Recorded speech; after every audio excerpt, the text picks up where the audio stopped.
नमस्कार दोस्तों, BR07 news में आप सभी का बहुत बहुत स्वागत है। हम सभी को मालूम है कि दरभंगा एयरपोर्ट एक बेहतरीन एयरपोर्ट है और इसी के साथ खासकर मिथिला वासियों के लिए यह बहुत ही अच्छा सौगात है, क्योंकि इससे मिथिला वासियों को बहुत ज़्यादा ही फायदा होता है।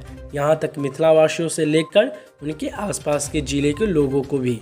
वहीं इसी के साथ हम बात करेंगे दरभंगा एयरपोर्ट का लगेज बेल्ट 2 दिनों से खराब और यात्रियों को बढ़ रही है परेशानी। जी हाँ दोस्तों, दरभंगा एयरपोर्ट का लगेज बेल्ट खराब होने के कारण 2 दिनों से यात्रियों को काफ़ी परेशानियों का सामना करना पड़ रहा है। इसके कारण मैन्युअली यात्रियों के सामानों को टर्मिनल भवन से ट्रॉलियों के जरिए हवाई जहाज तक लाया और पहुंचाया जा रहा है।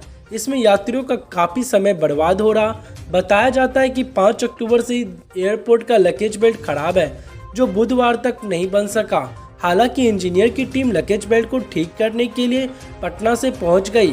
उम्मीद जताई जा रही कि गुरुवार तक लगेज बेल्ट को ठीक कर लिया जाएगा, यानी कि आज के दिन। दिल्ली से दरभंगा पहुंचे एक यात्री ने बताया कि लगेज बेल्ट खराब होने के कारण सामान लेने में काफ़ी वक्त लगा। इसके कारण परेशानी हुई। दरभंगा टर्मिनल भवन में एकमात्र लगेज बेल्ट की सुविधा होने के कारण दूसरा कोई उपाय नहीं था। वहीं हम आपको बता दें, लगेज बेल्ट खराब होने के कारण सेवा प्रदाता कंपनी स्पाइसजेट, इंडिगो और एयरपोर्ट अथॉरिटी ऑफ इंडिया के कर्मचारियों की मदद से सामानों को ट्रॉलियों पर चढ़ाया और उतारा जा रहा है। बता दें कि दरभंगा एयरपोर्ट से रोजाना प्रतिदिन 10 से 12 फ्लाइट मूवमेंट कर रही है। कई फ्लाइटों का समय कुछ अंतराल के आसपास रहता है। ऐसे में एयरपोर्ट पर यात्रियों की काफ़ी भीड़ रहती है। लगेज बेल्ट के खराब रहने के कारण यात्रियों में अफरा तफरी स्थिति उत्पन्न देखी गई। इधर सामान लेने में अधिक वक्त लगने के कारण यात्री अपनी भड़ास एयरपोर्ट प्रशासन पर उतार रहे हैं।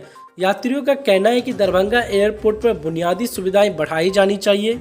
एयरपोर्ट पर फ्लाइटों की संख्या में बढ़ोतरी के साथ वेटिंग एरिया, बैठने की उचित व्यवस्था, कम से कम 2 या 3 लगेज सीट बेल्ट तो होना ही चाहिए। वहीं हम आपको बता दें, यात्रियों को काफ़ी परेशानी उठानी पड़ रही है। दूसरी ओर इस एयरपोर्ट की साख भी प्रभावित हो रही है। वहीं लगातार हम वीडियो बना रहे हैं इस पर कि जल्द से जल्द दरभंगा एयरपोर्ट पर जो वेटिंग एरिया है या आईएलएस सिस्टम है, इन सभी पर जल्द से जल्द अधिक कार्य किया जाए। हमारा वीडियो बनाने का उद्देश्य बस इतना रहता है कि इस पर सरकार ध्यान दे, एयरपोर्ट अथॉरिटी ध्यान दे और इस पर कार्य किया जाए।